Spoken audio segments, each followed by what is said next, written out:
Donc moi, ce que je fais dans la pratique, une séquence d'acquisition typique sur Jupiter, c'est que je prends une image avec une caméra couleur au début. Je prends une image avec une caméra couleur à la fin. Avec WinJupos, je vais pouvoir synthétiser une image couleur à n'importe quel timing entre ces deux images du début et de la fin. Donc une fois que je sais que j'ai ces deux images, entre les deux, je vais pouvoir faire n'importe quoi avec des filtres monochromes. Je vais simplement m'attacher à obtenir une image de luminance, sans me préoccuper de la couleur. Et donc la séquence typique, ça va être en premier de passer le filtre L. En fait, avec ma caméra couleur, je vais régler mon correcteur de réfraction. Donc c'est dans les minutes ou les 10 minutes qui suivent que mon correcteur de réfraction aura le meilleur réglage. Après, la planète va varier de hauteur dans le ciel, donc la correction du correcteur de réfraction va diverger. Donc en priorité, je passe le filtre L. Après, je passe le filtre G', parce qu'il y a plus de réfraction dans le bleu. Et donc le filtre G', c'est plutôt proche de mon image couleur, de mon dernier réglage, que j'ai intérêt à le passer. Ensuite, je passe le filtre rouge. Éventuellement, je réessaye le filtre G' et le filtre L à la fin. Quand je fais ça en cours de séquence, des fois, j'essaye de faire un réglage en aveugle du correcteur de réfraction. Je sais dans quel sens les manettes vont bouger. Avec l'habitude, je sais à peu près de quelle amplitude il va falloir bouger, donc je mets une petite pichenette là qui va aller dans le bon sens, un peu au petit bonheur la chance. Et si j'ai de la chance, les images G' et L en fin de séquence seront bonnes, mais ça devient beaucoup plus hasardeux qu'en début de séquence. À la fin, mon but c'est d'obtenir une image de luminance, c'est-à-dire que si ma meilleure image c'est la G', je ne vais pas utiliser simplement ça pour faire mon image de luminance. L'aspect de Jupiter dans le bleu et dans le rouge n'est pas le même. Donc si je veux avoir des niveaux de gris qui soient réalistes par rapport à la réalité de la planète, mon image G', je vais de toute façon la mixer avec du R'. Si l'image de luminance est bonne, elle aussi, je vais mélanger tout. Parce que l'image de luminance, elle est fidèle en niveau de gris. Quand on fait ça, le truc qui n'est pas intuitif, moi pendant longtemps, quand j'observais, je pensais que si je mélangeais du rouge et du bleu, l'image rouge allait dégrader l'image bleue, parce qu'il y a plus de résolution dans le bleu si le ciel est stable. Ça, c'est une erreur de penser comme ça. Il suffit de voir les images du JWST en ce moment. On vous présente des images qui sont prises dans de l'infrarouge proche, dans de l'infrarouge lointain. Au final, ce qui structure l'impression de détail de l'image, c'est les choses qui sont prises, c'est les détails qui sont pris dans l'infrarouge proche, là où le télescope a la meilleure résolution.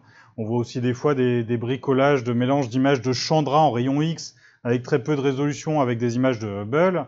L'œil est flatté parce que dedans il y a l'image de Hubble qui est très résolue et c'est intéressant aussi de superposer les deux informations. Donc il ne faut pas hésiter à mélanger ces filtres sans trop de scrupules. De toute façon, le but c'est d'avoir une luminance vraiment réaliste. Et au final, ce qui va structurer l'image, c'est la meilleure de ces deux images. S'il y a beaucoup de turbulences, évidemment, dans plein de cas, ça va être l'image R' qui sera la meilleure, parce qu'il y aura eu trop de turbulences pour pousser le télescope dans le bleu. Surtout si vous avez des 250, des 300 et plus, les nuits qui permettent de pousser le télescope dans ses retranchements dans le bleu, il n'y en a quand même pas beaucoup.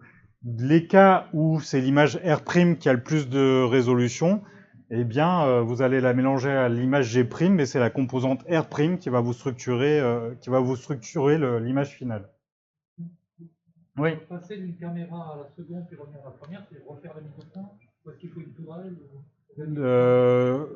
Alors, il faut refaire la mise au point, mais quand je change de caméra, j'essaye de faire en sorte d'avoir en gros la même mise au point.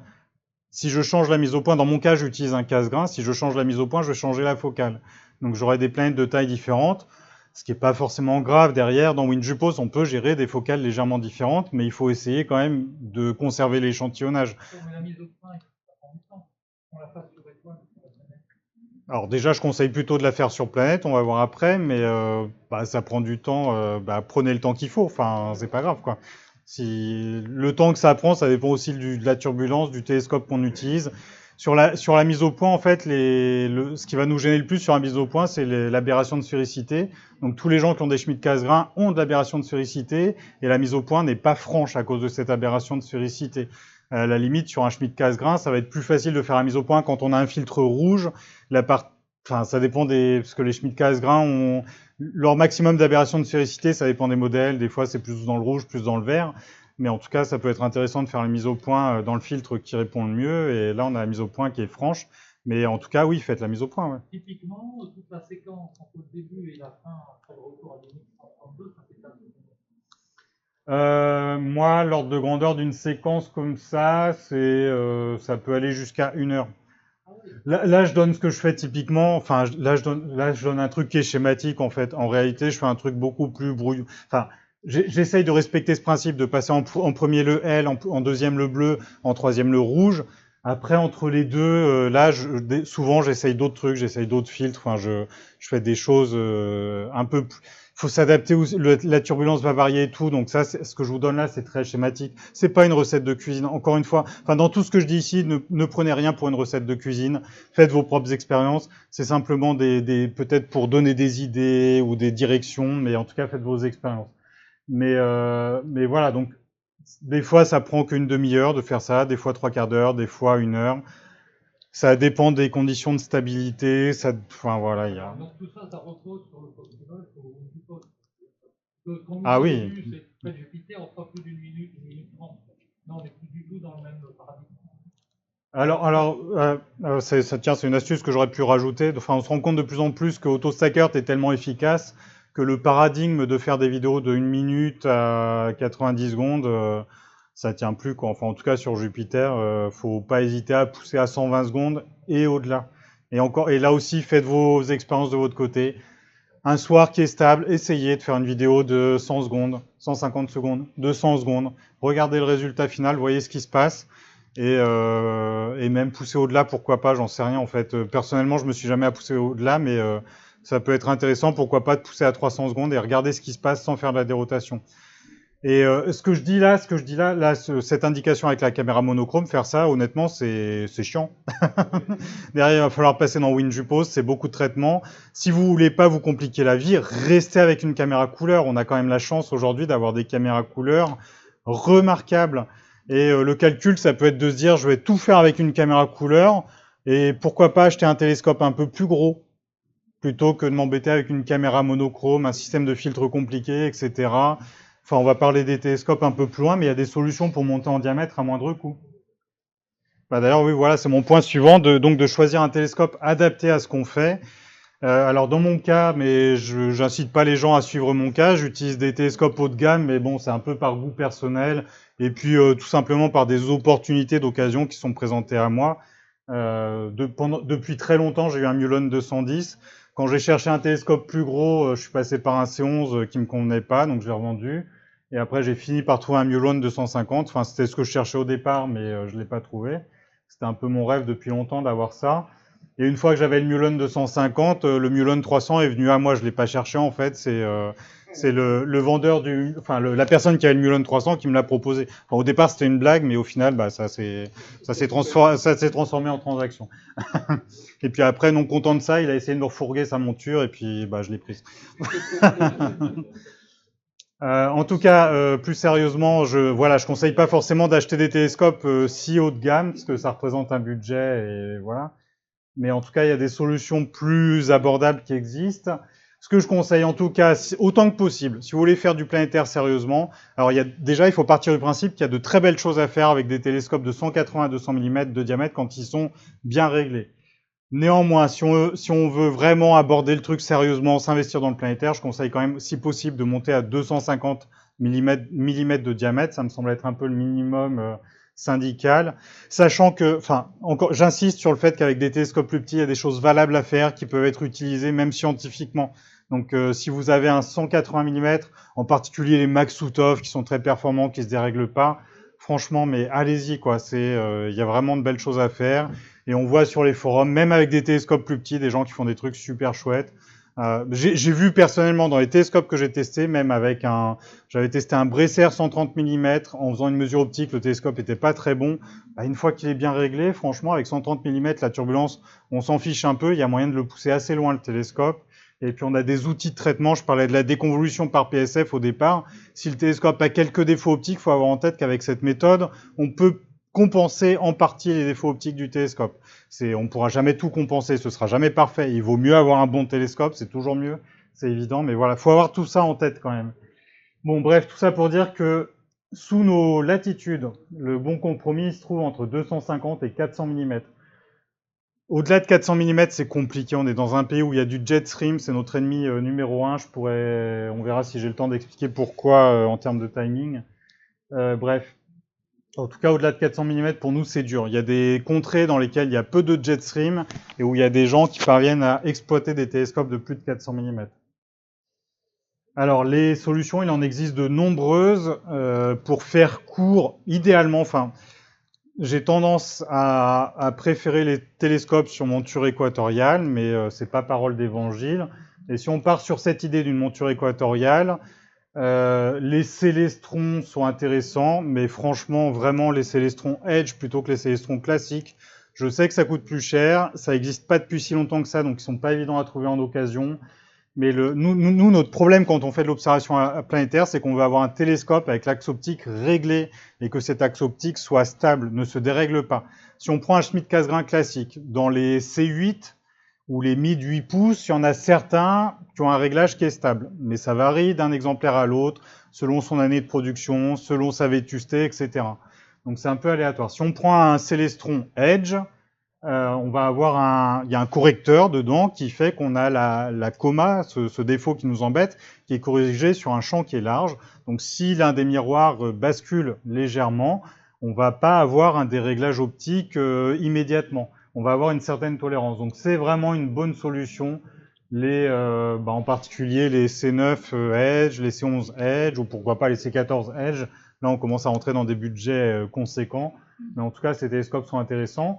Si on est sur une idée de diamètre plus petit, à la limite, plutôt qu'un Schmidt-Cassegrain de 8 pouces, le Maksutov 180, c'est une bonne alternative. Il y a moins d'obstruction, et l'obstruction, c'est un paramètre important. Et on a des surfaces sphériques sur les optiques qui permettent d'atteindre un niveau optique assez élevé. On a des télescopes encore vendus à des prix assez raisonnables. Un Maksutov 180, il me semble que c'est autour de 1000 €.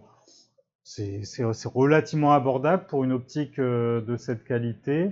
Donc on en trouve chez Skywatcher, chez Orion, c'est vraiment des bonnes options. Sur le marché de l'occasion, c'est intéressant de surveiller si on voit passer des Intes. Il y a eu des Intes fabriqués, c'est toujours des Maksutov, en plus qui sont Rumax, une formule avec une meilleure correction encore dans le champ, enfin c'est une formule plus élégante. Il en existe avec des rapports d'ouverture de 12 et 15. Si on trouve ces télescopes-là en 180 ou en 200 mm d'occasion, c'est vraiment intéressant. Ils ont peu d'obstruction, j'ai plus le chiffre en tête, mais on doit être autour de 25%. Et c'est des télescopes vraiment compétitifs par rapport à des lunettes.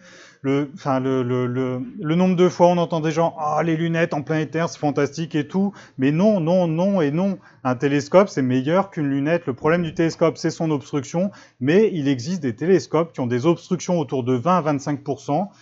Ce qui va en fait, il faut regarder la quantité d'énergie qui est envoyée dans les anneaux de diffraction. On part d'une situation idéale sur un instrument parfait où on a 84% de l'énergie dans la tâche d'Airy. Sur une lunette, il va y avoir de l'énergie envoyée dans les anneaux de diffraction en raison du chromatisme de la lunette et du sphérochromatisme, qui sont deux défauts qu'il y a sur toutes les lunettes. Alors, si on a un triplet fluorite, ce défaut va être moindre, c'est sûr, mais la plupart des gens utilisent des lunettes avec des doublets et ces défauts ne sont pas négligeables. Et un télescope comme ça, ouvert à 15, ou un Newton avec 20% d'obstruction, ça va avoir un rendement complètement comparable à une lunette. Et la différence avec une lunette, c'est que je connais peu de gens qui se soient offerts des lunettes de plus de 150 mm de diamètre. Il y a quelques extraterrestres avec des lunettes de 180 mm de diamètre. Mais avec les télescopes, on va facilement à des diamètres supérieurs. Et voilà, sur les Maksutov, on va déjà facilement à 180 mm. Et sur les Newton peu obstrués, on monte sans problème 200, 250, 300 à des tarifs très compétitifs.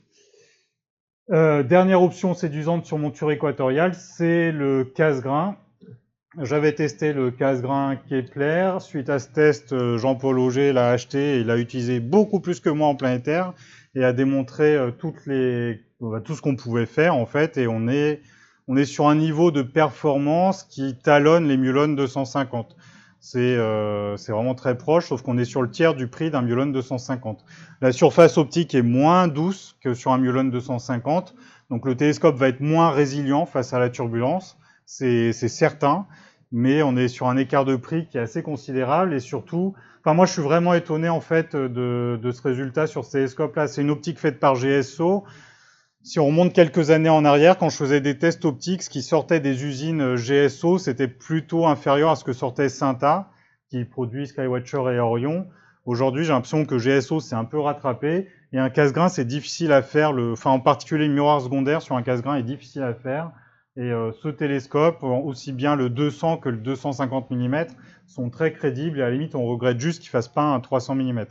Après, si on veut rester sur cette idée de casse-grain et qu'on veut monter en gamme, bah là, il faut aller sur des solutions artisanales type Skyvision, mais là, on n'est plus du tout dans les mêmes ordres de budget, ou Takahashi, mais enfin voilà, on est sur des budgets qui deviennent...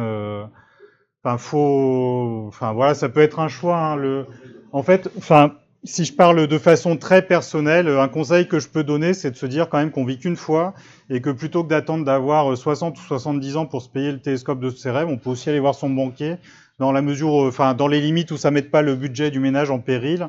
Mais pourquoi pas prendre un crédit de 100 € par mois sur 5 ans et s'offrir le télescope de ses rêves et observer, quoi.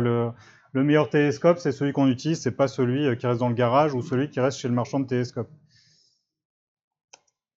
Alors d'autres solutions qu'on peut évoquer, bah là c'est pour vous montrer un peu ce qui se fait de mieux aujourd'hui en imagerie planétaire.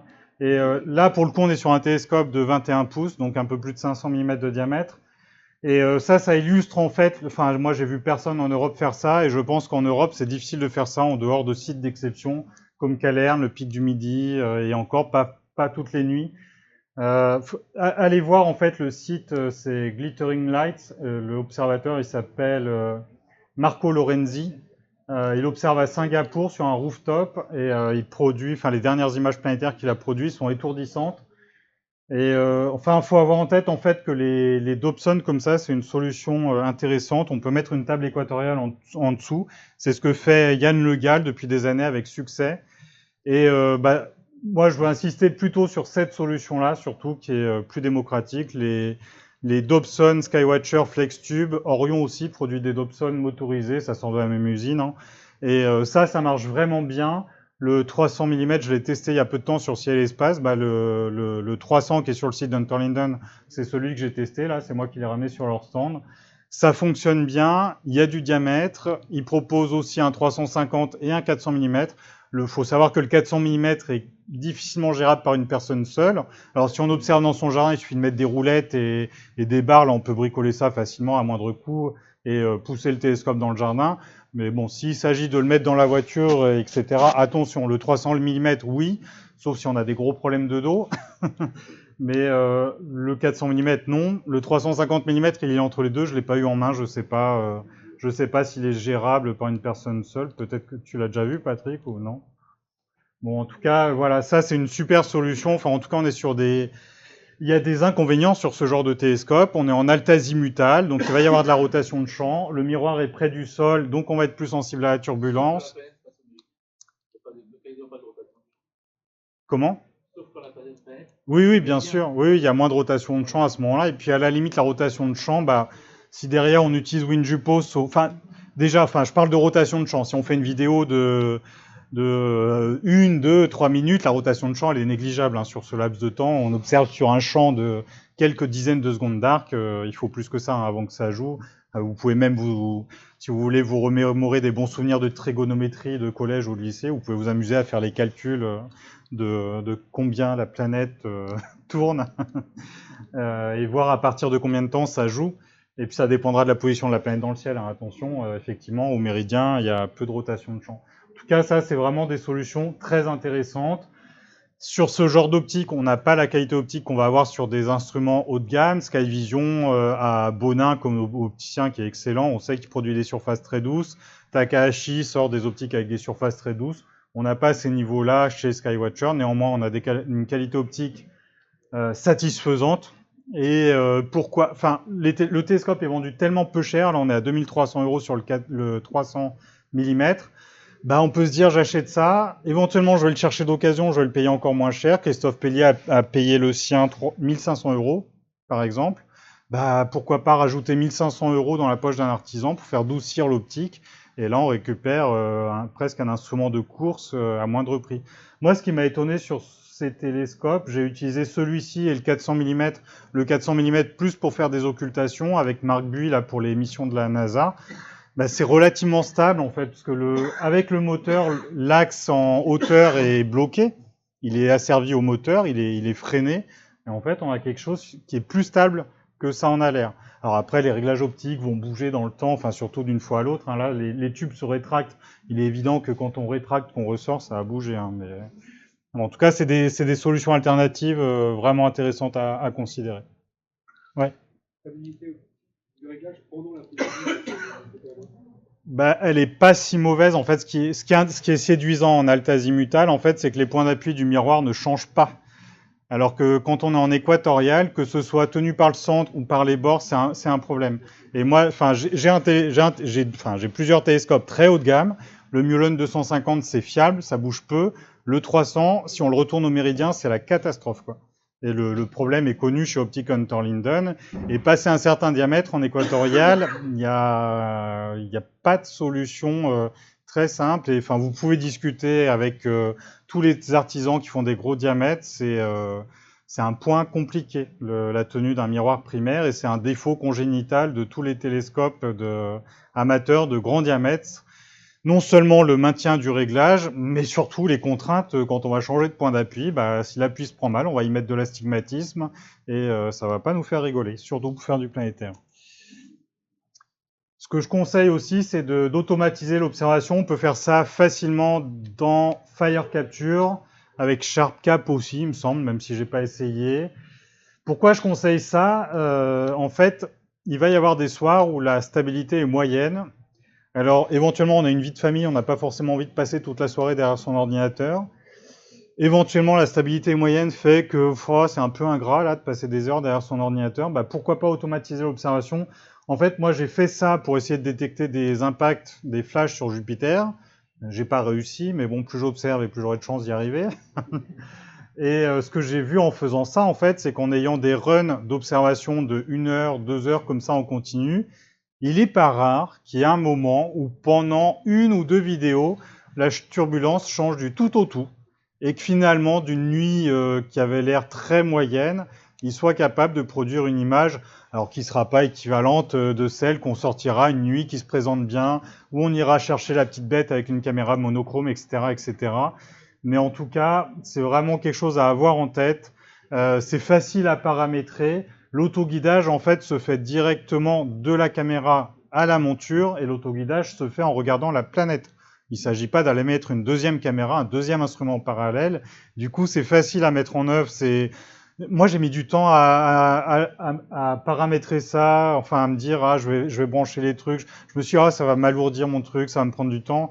Et en fait, une fois qu'on y a goûté, c'est difficile de s'en passer. Et en fait, même si on est derrière le télescope, simplement de ne pas être en permanence derrière la raquette, à rattraper les défauts de la monture, ou les à-coups dus au vent, etc. Enfin bon, toutes les tracasseries habituelles qu'on a quand on fait de l'observation planétaire, rien que ça, c'est agréable. On peut se concentrer sur les vidéos qu'on traite en parallèle pour voir si la collimation est faite. On sait que derrière, le télescope se débrouille, tout va bien.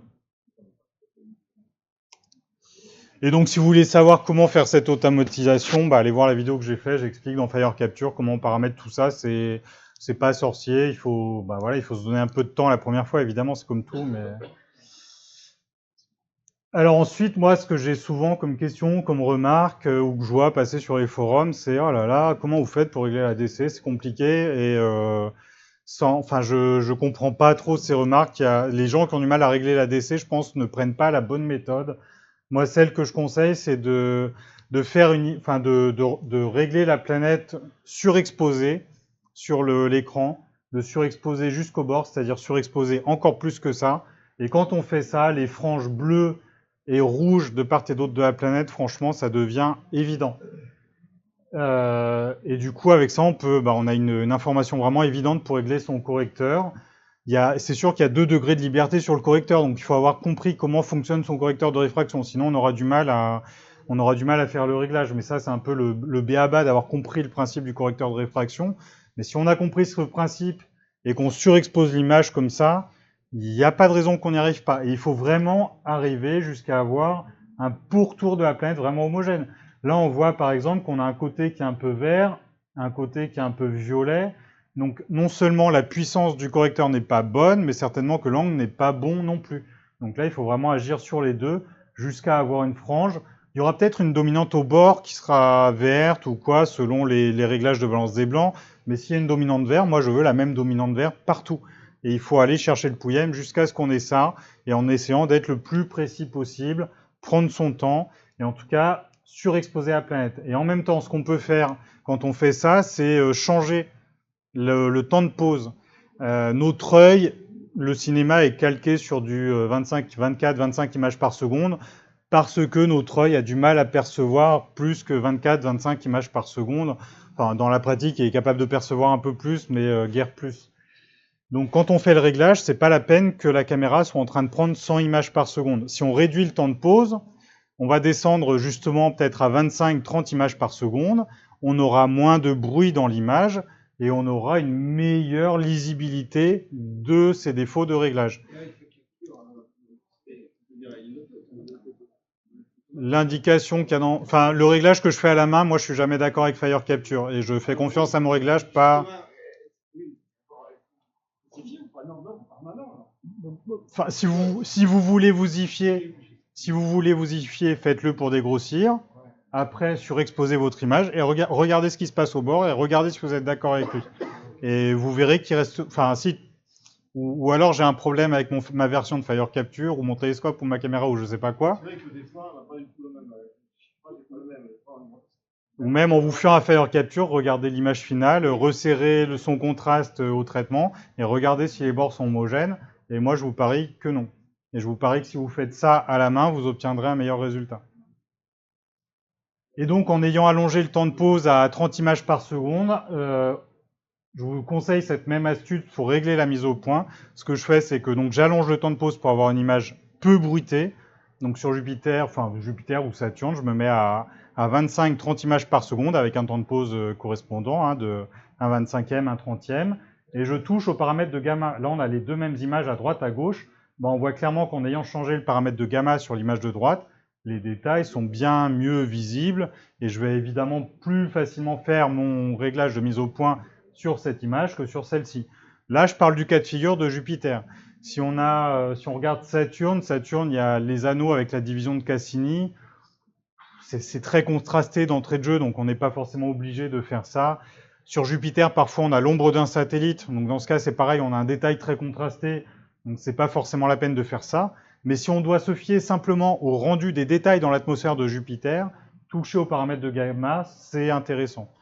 Après, à chacun d'utiliser les astuces qu'il veut. Je sais que d'autres personnes vont aller faire leur réglage sur une étoile ou même avec un masque de Bahtinov. J'ai pas de religion, à chacun d'essayer les méthodes qui lui plaisent. Je n'ai pas de prétention que faire ça, ce soit mieux qu'utiliser un masque de Bahtinov. J'ai des doutes sur la pertinence du masque de Bahtinov, mais j'ai pas essayé moi-même, donc je n'irai pas critiquer la méthode plus que ça. Peut-être que c'est aussi précis, mais ça oblige quand même à aller pointer une étoile. Moi, j'aime bien rester sur la planète et perdre le moins de temps possible en réglage. Ce que je conseille également, c'est d'inclure des satellites dans le champ. Alors sur Jupiter, c'est un peu le b.a.-ba. Quand on va passer surtout si on veut traiter avec WinJupos, on va avoir besoin de ces satellites pour calibrer le calque. Il y a une fonction de détection automatique de la position du calque là dans WinJupos qui marche uniquement sur Jupiter, mais quand on a un satellite dans le champ, en fait, on voit souvent que ce réglage automatique n'est pas parfait. Donc quand on a un satellite dans le champ, on arrive à affiner ce réglage. Je vous invite à procéder de la même façon sur Saturne. Alors sur Saturne, c'est plus difficile puisque les satellites sont moins lumineux. Donc ce que je vous conseille, c'est vous pointez Saturne, vous forcez le gain ou le temps de pause pour surexposer la planète et vous regardez ce qui se passe autour. Vous allez voir les satellites apparaître. Il y en a plein autour de Saturne de magnitude moyenne et en général, on voit des satellites apparaître aux distances pic typiques qu'il y a sur cette image. Donc, essayez de les avoir dans votre région d'intérêt, là, quand vous refenêtrez votre capteur sur la zone que vous allez enregistrer, pour inclure ces satellites dans le champ. Après, une fois que vous êtes dans AutoStack Earth, ce qu'il faut, c'est que pour qu'on puisse bien utiliser ces satellites, il faut qu'ils restent nets. Donc il faut que AutoStackerd fasse un alignement sur ces satellites. Dans AutoStackerd, quand on place les AP, là, les boîtes d'alignement, là, il y a un petit bouton Brightness en haut qu'on peut pousser pour retrouver nos satellites, parce que souvent ils sont vraiment noyés dans le noir. Et si vous avez malgré ça du mal à les voir, il y a un petit bouton play où on peut jouer la vidéo. Et en faisant play, là, vos satellites, s'ils sont noyés dans le bruit, vous allez les voir. Il y aura des images un peu plus nettes où ils ressortent. Et donc, vous allez pouvoir placer des points d'alignement là où ils sont. Si vous avez touché à ce paramètre brightness, remettez-le à 1, car sinon, AutoStackerd va vous traiter une image surexposée. Bon, au pire, si vous laissez à 16 ou à 32, vous vous rendrez compte vous-même rapidement qu'il va vous sortir une image toute blanche qui sera très jolie sur les satellites, mais vous aurez perdu toute l'information sur la planète.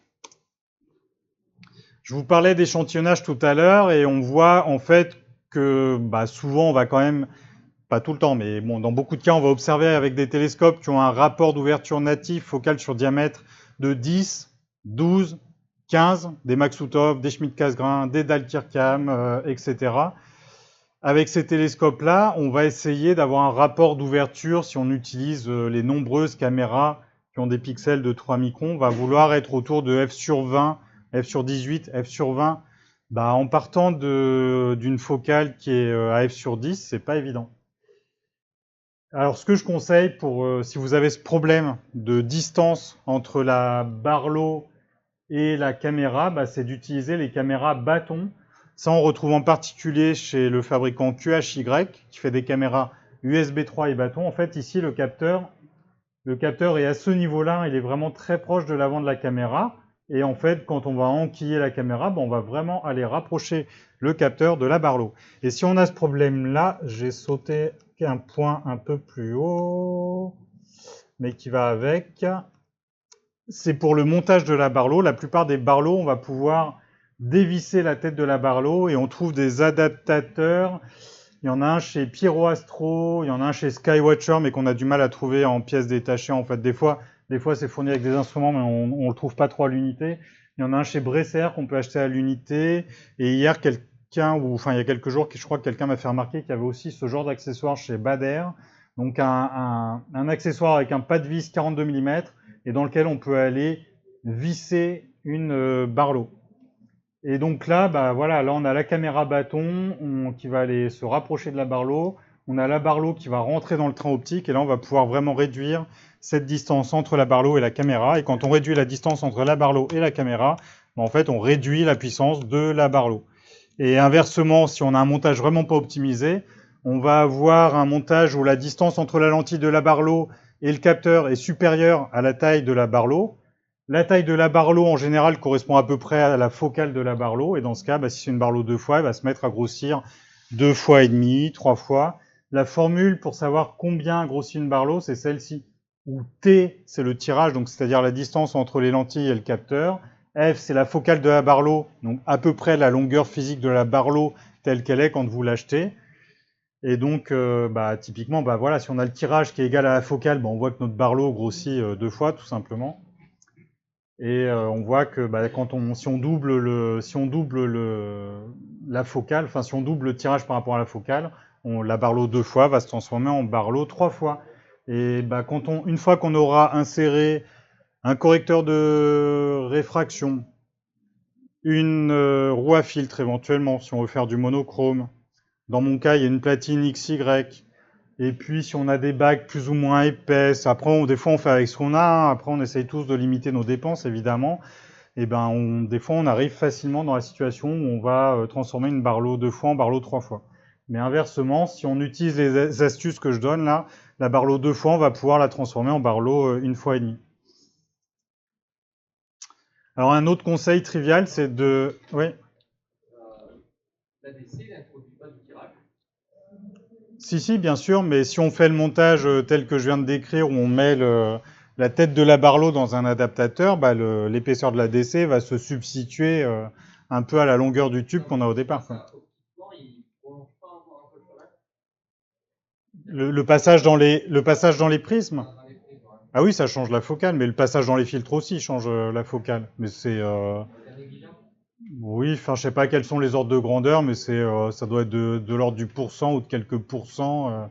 Il y a des formules qui existent hein, pour ça, mais il faut avoir les indices de réfraction du verre, etc. Enfin, c'est pas forcément des calculs. Hmm. Après, en fait, enfin, plutôt que de faire le calcul, la chose simple à faire, c'est faire une image de Jupiter avec et sans ADC. On passe dans WinJPOS. Si on a les satellites dans le champ, on a une mesure précise de la focale, et là, on sait exactement à quelle focale on est. Ou en faisant de l'astrométrie, encore mieux, là, on aura quelque chose de très précis. Ouais. En capture, maintenant, dans la dernière version, quand on indique le grid, il indique aussi la focale. Oui, exact. Ouais. Après, je sais pas quelle est la précision de calcul, mais. Ouais. Une chose aussi, parce que j'ai un problème de temps en temps. Barlow, moi j'ai fait une formule. La formule, elle va dépendre de la Barlow. Les power-mètres, par exemple, je fais une power-mètre de 5, et il se trouve qu'en fait, au lieu d'agrandir, elle referme. Ouais, mais la PowerMat n'est pas une Barlow. Non, mais Mais oui, oui, bien sûr. Mais oui, non, d'ailleurs, si on a. Non, non, enfin. Non, mais d'ailleurs, si on a un montage qui est contraint par du tirage, parce qu'on a voulu mettre plein d'accessoires, les PowerMat sont une bonne alternative. Et oui, il y a certaines PowerMat, il faut regarder, il y a un diagramme hein, qu'on trouve sur le site de Télévue. Il y en a certaines dont la puissance augmente avec le tirage, mais la 2,5 a sa puissance qui diminue avec le tirage. Et souvent, quand on fait des montages pour l'observation solaire, où là, on va rajouter plein de bazar entre le Fabry Perot, le Nia, enfin les filtres et tout, c'est vraiment le bazar. Les PowerMat, c'est un excellent accessoire. Observez souvent, le conseil est trivial, mais en fait, on se rend compte que bah, des soirées favorables, il n'y en a pas tant que ça. On a des indicateurs pour savoir si la nuit va être favorable, mais ils ne sont pas fiables à 100%. Alors, ce que je vous conseille, si vous avez un jardin, un balcon ou quoi, bah, essayez de sortir le télescope le plus souvent. Si vous êtes obligé de prendre votre voiture, que vous êtes en appartement ou je ne sais quoi, bah, essayez de vous fier à Skippy Sky. C'est un site qui donne une prévision de turbulence qui est fiable. En ordre de grandeur, quand on discute entre nous, on est d'accord pour se dire que c'est fiable à peut-être 80-90%, ce qui est pas mal.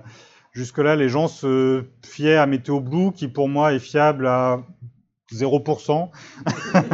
Enfin, si j'arrivais à une fiabilité qui était peut-être de 50 ou 60% quand je prenais l'inverse de ce qu'il disait, quoi. Bon, bref. Et ce que vous pouvez regarder aussi, c'est Ventus Sky. Dans Ventus Sky, bon, vous pouvez regarder les nuages, etc. Mais ce qui nous intéresse dans Ventus Sky, c'est de regarder le jet stream. Je ne vais pas rentrer dans le détail parce qu'on arrive à la fin. Mais en tout cas, le jet stream, retenez qu'il ne faut pas qu'il soit trop lent. Alors ça arrive presque jamais, qu'il soit en dessous de 20 km/h. Mais quand il est en dessous de 10 km/h, ça devient pas stable. Je ne sais pas pourquoi. Si quelqu'un sait pourquoi, bah, je veux bien qu'il vienne me l'expliquer, ça m'intéresse beaucoup. Mais en tout cas, on veut qu'il soit en gros entre 20 et 100 km/h. Quand il est entre 100 et 120 km/h, ça marche pas, ça dépend des fois. On veut, si possible, que le vent vienne de l'océan. Bon, ça, pour le jet stream, c'est 90%, ça vient de l'océan. Il y a des fois où il vient un peu du nord, mais voilà. Et donc, dans Ventus Sky, il faut regarder donc la vitesse des vents et on se place au niveau 200-300 hectopascales, ou en altitude, c'est 10-12 km. Enfin, c'est l'altitude des avions de ligne. Hein. Si vous allez en Amérique, vous constaterez rapidement vous-même qu'à l'aller, vous mettrez souvent 1 heure de plus qu'au retour, parce qu'au retour, l'avion a parfois 200 km/h dans le dos. Un dernier conseil rapide, parce que je suis en train... Il n'y a personne derrière, c'est ça? Oui. Donc si je déborde de 5 minutes, ça va. Il n'y a pas mort d'homme, ça va. Dernier conseil que je vous donne, c'est d'avoir un bon chercheur. Alors pourquoi? En fait, nos télescopes, pas tous, il y a les Maksutov qui sont un peu épargnés, mais la plupart des télescopes vont avoir des réglages optiques qui bougent. Et ça va être le cas aussi avec notre correcteur de réfraction. Il est intéressant d'avoir une référence optique sur le télescope qui ne bouge pas. Donc ça peut être le cas des chercheurs, mais sur la majorité des télescopes du commerce, on a des chercheurs dont les réglages sont plus ou moins stables. Quasiment les seuls qui ont un chercheur qui ne bouge pas, c'est les Mulon chez Takahashi, où le chercheur est tellement fiable qu'il sert de poignée. Alors c'est pas le cas du Mulon 300, mais sur le 180, le 210 et le 250, le chercheur sert de poignée. À défaut de ça, on peut essayer de prendre un autre chercheur que celui fourni d'origine, donc d'avoir un support stable avec, pourquoi pas, un bon chercheur. Il y a le Vixen 750 qui est pas mal, mais vraiment en ayant une base avec le chercheur qui soit saine. Et encore, c'est pas évident que quand on va transporter le télescope, on n'ait pas des mouvements. Il y a une alternative intéressante qui est de prendre une lunette de tir utilisée par les chasseurs. Une lunette de tir sur un fusil, le chasseur n'a pas envie qu'elle se dérègle. Certains chasseurs essayent de ne pas tuer des gens, donc ils essayent d'avoir des lunettes de bonne qualité, et puis ils essayent de faire mouche sans avoir un animal qui se carapate. Donc ils essayent d'avoir des bons composants optiques. Et évidemment, quand le chasseur tire, la lunette va prendre des fortes vibrations. Donc là, on a une optique qui elle-même ne va pas avoir de tilt, de déréglage. Donc les lunettes, moi je conseille ce modèle, j'en ai testé plusieurs en fait dans des activités parallèles. Il se trouve qu'il y a la Vortex Crossfire, c'est un modèle de 40 mm et le grossissement c'est de 3 à 9 fois. À 9 fois, on commence à voir le disque de Jupiter, donc on a une bonne précision. Le réticule, il est, on le voit ici en bas à droite, il est évidé au centre avec un tout petit point qu'on peut éclairer avec différents niveaux d'intensité. Et ensuite, il faut faire un montage qui est fiable, donc à voir sur votre télescope, mais sachez que le montage de base, en fait, on va mettre la lunette dans des colliers. Il y a plusieurs standards. Celle-ci, le tube de la lunette est au format 1 pouce. Attention, il existe pour des lunettes sniper, etc., ou du tir à plus longue distance, sportif, etc. Il y a des lunettes avec des tubes qui font 30 mm ou 34 mm. Donc il faut bien prendre celles qui sont en 24 mm, 1 pouce. Et en dessous, on va mettre un rail Picatinny. J'ai corrigé la faute de frappe pour ceux qui me l'ont fait remarquer hier. Donc le rail Picatinny, c'est le format. Là, il y a deux standards là, sur les lunettes de tir, mais en tout cas, c'est le plus fréquent. Ces rails Picatinny, attention à la largeur. Il existe plusieurs largeurs. Donc, il faut regarder quelle est la largeur sur les colliers qu'on a choisis. Et les rails Picatinny, on en trouve qui sont faits en résine, une résine bien dure. Là, on trouve ça sur des sites de vente en ligne, c'est assez facile à trouver. Et après, une fois qu'on a ce rail en résine, c'est facile de faire les trous où on veut pour aller faire un montage solide sur le télescope. Moi, en dessous, j'ai mis une queue d'aron de Vixen, donc après, il suffit de mettre un support Vixen, fixer ça correctement sur le télescope, et là, on aura quelque chose a priori qui ne bouge pas. Ces lunettes de tir, il y a aussi une chose qui est intéressante, c'est que le chasseur, quand il tire, il n'a pas envie de finir avec un coquard, donc il y a un relief d'œil de 9 à 10 cm. Donc pour les porteurs de lunettes, ils vont dire merci. Il n'y a pas de renvoi coudé, mais avec le relief d'œil qui est plus grand, déjà c'est plus confortable. Et après, moi perso, j'ai jamais été fan des renvois coudés sur les chercheurs. Et aussi le réglage, vous vous demandez sans doute comment on aligne ça avec le télescope. En fait, il y a ce qu'on appelle des tourelles de réglage, avec des molettes qui sont avec des clics très précis. Et sur cette lunette-là, la valeur d'un clic, c'est 1/4 de minute d'angle. Donc c'est 25 minutes d'arc. Quelle que soit la formule optique, normalement, votre télescope aura une tolérance quand même de 25 secondes d'arc sur l'alignement optique. Donc si vous faites... l'idée au final, c'est que si vous voyez que vous avez bien réglé votre lunette sur le télescope et qu'à un moment, le télescope et la lunette ne pointent plus dans la même direction, ça voudra dire que votre télescope se sera sans doute déréglé et vous pouvez, pourquoi pas, vous servir de la référence de la lunette pour re-régler le télescope. Vous mettez votre étoile ou Jupiter au centre de la lunette, précisément, et après, vous regardez dans votre oculaire, et puis avec vos vis de collimation, vous remettez l'étoile ou la planète au centre. Normalement, l'instrument sera réglé, et vous allez gagner beaucoup de temps. Et surtout, quand vous observez les planètes, vous allez détecter le moment éventuel où le réglage de votre télescope va décrocher. Et donc, vous allez, a priori, améliorer un peu le rendement de ce que vous faites. Voilà, j'ai presque fini. J'avais mis presque un 16e conseil, mais je passe vite. Enfin, c'était plus une boutade. C'est devenu un gimmick là, de poster des images en disant que c'est pris depuis un balcon. L'avantage d'être sur un balcon, c'est vrai que c'était intéressant d'être en hauteur quand Jupiter était à 20 degrés et même en dessous de 20 degrés, parce qu'on évitait pas mal de turbulences au sol. Observer sur un balcon, dans la pratique, ça veut dire ça. Ça veut dire avoir un télescope qui tape dans le mur au méridien. Ça veut dire d'avoir un miroir secondaire qui est au-dessus du vide. Ça veut dire pas beaucoup de place. Ça veut dire faire une barre de contrepoids sur mesure qui coûte cher pour que ça rentre sur le balcon. Enfin, en fait, c'est vraiment plein de contraintes. C'est pas la panacée. Et en tout cas, maintenant, avec les planètes qui sont remontées, on peut vraiment obtenir de belles choses. Moi, cet été, je me suis amusé à emmener mon télescope de 250 mm. C'était en pleine canicule. avec des pavillons, avec des toits qui chauffaient partout autour. Et franchement, j'arrivais, bon, c'était anticyclonique, hein, les conditions étaient favorables, mais j'ai réussi à avoir des très bonnes conditions dans un site totalement quelconque, vraiment un jardin en zone pavillonnaire avec de la canicule. Bon, là, sur le vidéoprojecteur, vaut mieux voir l'image sur un écran parce que là, c'est tellement agrandi que ça en devient moche.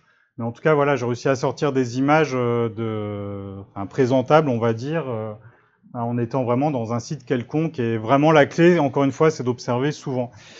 Et un dernier petit conseil, là, c'est pas une astuce, mais essayez autant que possible, si vous faites des images, de les partager sur les bases de données scientifiques. Il y a celle de PVOL, c'est l'université de Bilbao, très active dans les sciences participatives.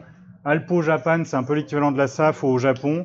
Il y a la base de données de Juno, si vous faites du Jupiter, ça c'est pour aider la sonde spatiale. Et bon, bref, c'est des choses qui peuvent participer à apporter de la motivation. J'ai fait une présentation hier sur un nuage qu'on a découvert sur Mars.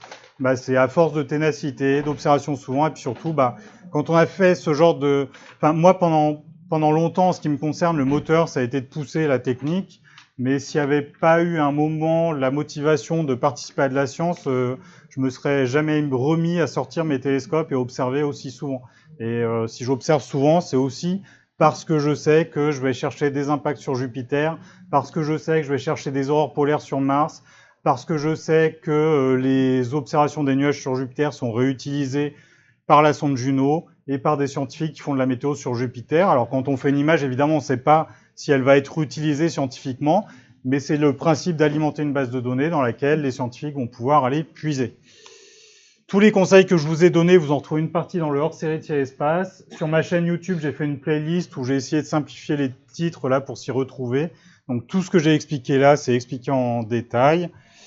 Et pour tout ce qui est un peu optique, réglage, je vous conseille ce hors-série de Ciel et Espace qu'on trouve encore en version numérique sur le site de Ciel et Espace, le site de Thierry Legault où il parle de collimation, ce livre que j'avais commis avec Guillaume Blanchard qui parle de lunettes et de télescopes, d'optique, de réglage. Si vous voulez rentrer un peu plus dans le détail, j'ai mis des vidéos en ligne aussi sur mon compte YouTube, là, si vous voulez rentrer dans le détail de l'optique, des problèmes qu'on peut avoir sur un télescope. Là, on a parlé de réglage optique, on traite un problème, c'est la coma, il peut s'en poser de nombreux autres, l'aberration de sphérécité qu'on peut parfois réduire, de l'astigmatisme, du tréfoil, tout un tas de choses sur lesquelles on peut agir et qu'il est intéressant de comprendre quand on veut pousser son instrument. Voilà, sur ce, j'ai fini.